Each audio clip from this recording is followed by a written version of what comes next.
Hello friends, good morning. সবাই কেমন আছো বলো? আমি তো খুব ভালো আছি।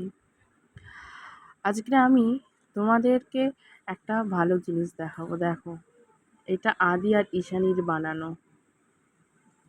খুব সুন্দর করেছে না? দেখো, কালী ঠাকুর। দেখো কি সুন্দর করেছে, পুতুলটাকে এরকমভাবে রং করে কারুকার্য করে করেছে, দেখেছো? আর এই নিজে শিব ঠাকুর, দেখো কি সুন্দর হাসছে না শিব ঠাকুরটা। জাস্ট দারুণ হয়েছে। ওদের হাতের কাজটাই এমন। ওরা অনেক কিছু তৈরি করে। এরকম আরও ওরকম ভিডিও দেখাবো তোমাদের।